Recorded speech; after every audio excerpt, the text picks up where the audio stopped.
বাংলাদেশের জনগণ ৫ই আগস্টেই শেখ হাসিনার যে অন্যায় অত্যাচারের যেই শাস্তি আছে সেটি ৫ই আগস্টেই প্রকাশ করে দিয়েছে। এখন শুধু কোর্ট থেকে আনুষ্ঠানিকভাবে কোর্টের থেকে এই রায়টি প্রকাশ হওয়ার অপেক্ষা। এবং ৫ই আগস্টে যে রায় জনগণ দিয়েছে সেই রায় অনুযায়ী আমরা আশা করছি কোর্ট থেকে যেই রায়টি আছে সেই রায়টি প্রকাশ হবে এবং শেখ হাসিনা যেই অত্যাচার করেছে তার জন্য তাকে একবার না হাজারবারও যদি মৃত্যুদণ্ড দেওয়া হয় তাহলে সেটিও তার জন্য কম হবে।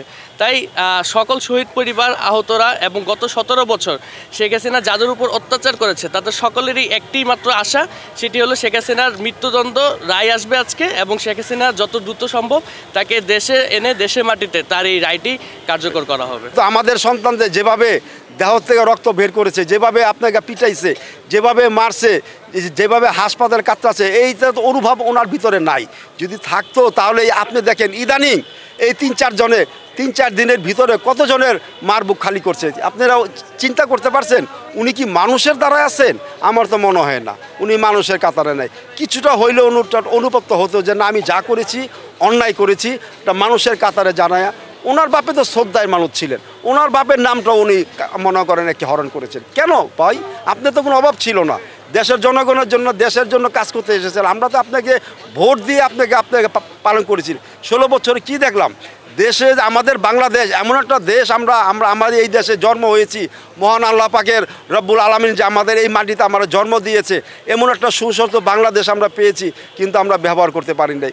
সবাইকে আপনার মাধ্যমে দেশবাসীর কাছে বলতে চাই, যারা আগামীতে আমাদের জনগণের ভোটে নির্বাচিত হয়ে সংসদে যাবেন তারা যাতে জুলাই 5ই আগস্টের যে রক্ত, এই রক্তকে ধারণ করে সবাই যাতে একসাথে নিচে এসে দেশের জনগণের জন্য, দেশের জন্য যাতে কাজ করে, আর যাতে কোনো মাফিয়া হাসিনার মতো যাতে রাষ্ট্র না হয়। এই আন্তর্জাতিক ট্রাইব্যুনালে তোমাদের কয়েকদিন ফাঁসির রায় কার্যকর হবে।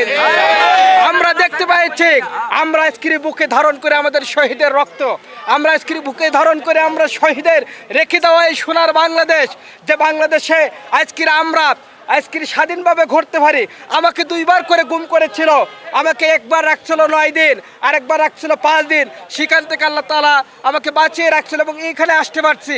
আমি আল্লামা সাঈদীর রায়ের পরে আমার জীবনের আমি প্রতিজ্ঞা করেছিলাম আন্তর্জাতিক অপরাধ ট্রাইব্যুনালে যে একদিন না একদিন এই শেখ হাসিনার, খুনি হাসিনার, ফ্যাসিস্টের ফাঁসির রায় হবে। সেই রায় যেন আমি সরাসরি দিয়ে উপলব্ধি করতে পারি।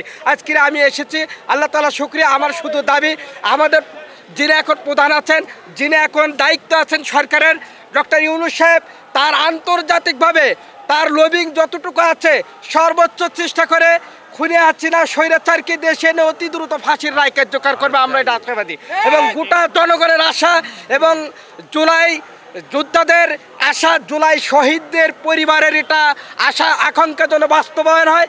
আমরা সাংবাদিকদের কাছে এই আবদার রাখবো, এই আহ্বান রাখবো, আপনারা সত্য নিউজগুলোকে প্রচার করবেন, আমাদের দাবিগুলোকে সরকারের কাছে, আন্তর্জাতিক মহলের কাছে উঠাই ধরবেন।